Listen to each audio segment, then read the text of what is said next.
Investigating how sensory friendly a city or a town, a place might be is actually really useful to do ahead of time to help you make an informed choice around how long you stay in a place or whether you go there at all. The main sources of information are things like local tourism sites, online maps, online review sites. If you have no idea what I'm talking about, lucky you. If you have someone in your life that is impacted by certain smells, sounds, crowds, lights, that type of thing, this might actually be useful for you too. All right, let's talk about smells. Assessing smell is really hard to do over the internet. Unfortunately, we do not have smell-o-vision. So we're basically relying on people's reviews. My dad asked me, what did India smell like after I got back? I think for the most part, there was a lot of delicious food smells wherever I went.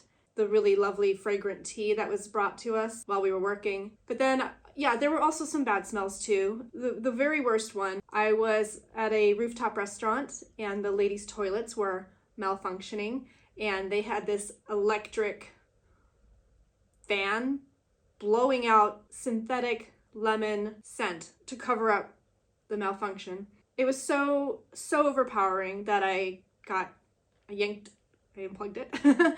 And yeah, I would rather smell a malfunctioning toilet than this horrible chemical smell. And then the other bad one was where we were walking between a building and getting into the taxi.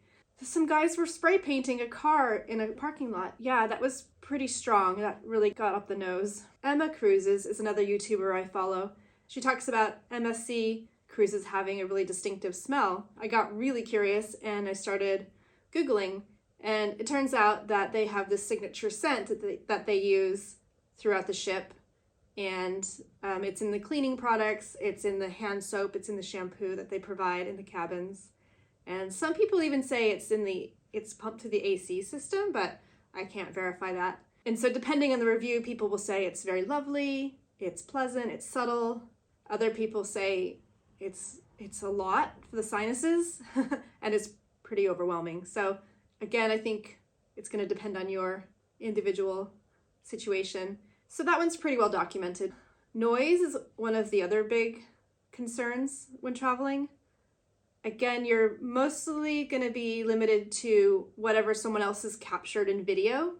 So that's pretty helpful. Or if there's any kind of written reviews online. I know that I've been woken up to places that there were dogs, motorbikes, roosters, really loud birds. And then there was this guy who was coming in and out of his apartment every hour between midnight and 3 a.m. So that was fun. And then the other big consideration is things like crowds, what an environment is like. You know, is there enough space for people to walk, or is it going to be like places in England where the sidewalk, or the pavement as we call it, is so narrow, and that's not ideal. If we were using London as an example, because that's the place I live, there's the visitlondon.com website, which is pretty thorough. Time Out magazine. You also have the usual things like TripAdvisor. So the things that you might want to look out for are recommendations for anything for people who are neurodivergent. So if there's any sensory friendly options. These specific tourism sites are going to be good for figuring out transportation, like if there's public transportation that you want to assess. Also, they will list out any nice parks and green spaces, nature reserves, even cemeteries. They probably won't mention the cemeteries, but I recommend cemeteries because they're nice and quiet.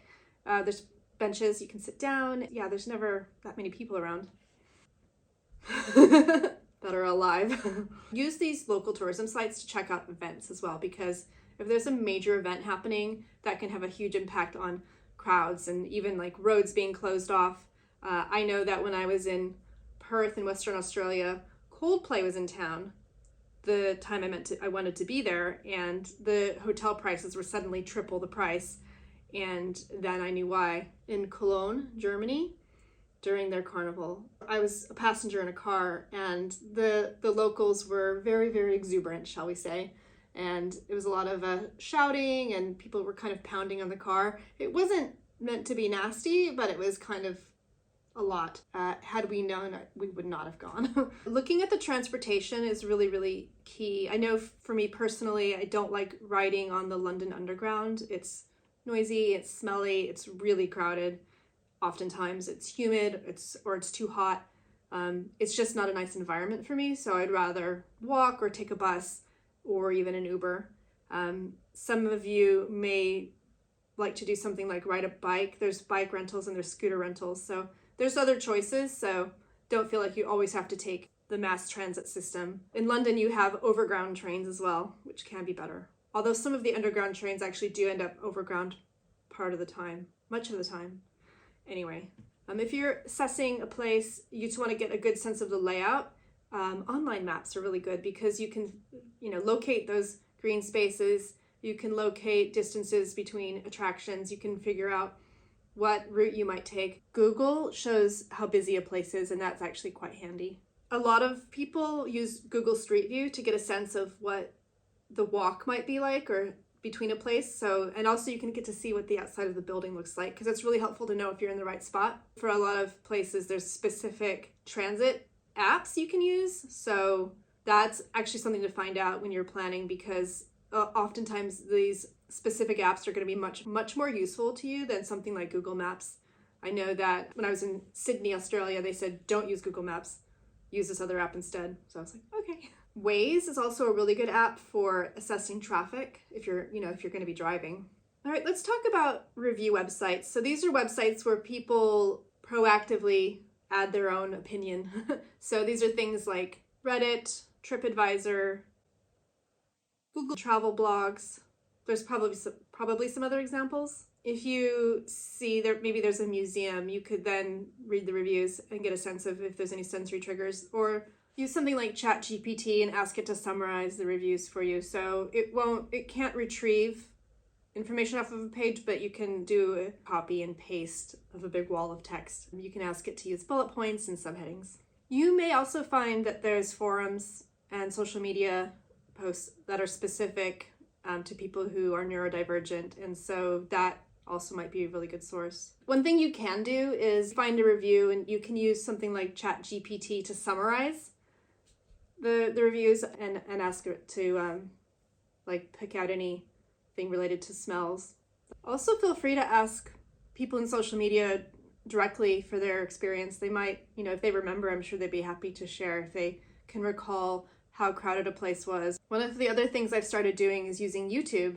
Is a good place to research locations. If you were to Google 4K walk and a place, you hopefully should get some interesting results. I would look for ones that have the natural ambient noise and don't have music laid over it. You're using it to look out for what the environment is like, and get a sense if it's like pumping loud music or if it's just this sort of sound of people chatting away. You can get a sense of what the crowds are like, if there's a lot of visual clutter, signs everywhere, or noise. Failing that, you could also find some first-person accounts on other social media where they have uploaded video, but again, hopefully without the trending sounds laid over it. Documentaries and video that is produced by tourist boards gives you a sense of how it looks, but it's also probably a little bit biased in favor of the more beautiful things. It's not going to be as balanced in its view. One thing I'm particularly interested in finding out more is how hotels, like accommodation providers, are kind of helping us out when it comes to sensory sensitivities.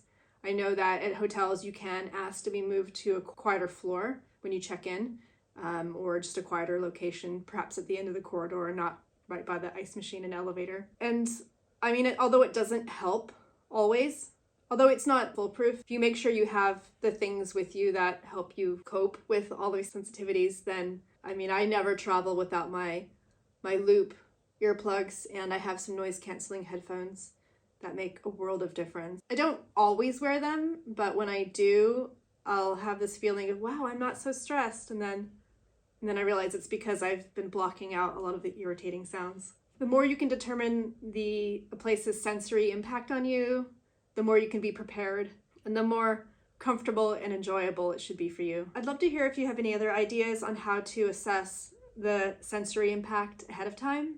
You'll be able to plan ahead, and you'll know. You'll be ready and prepared. Please share your ideas in the comments below. Please like, and subscribe. Bye for now. No. And then there were, and then there the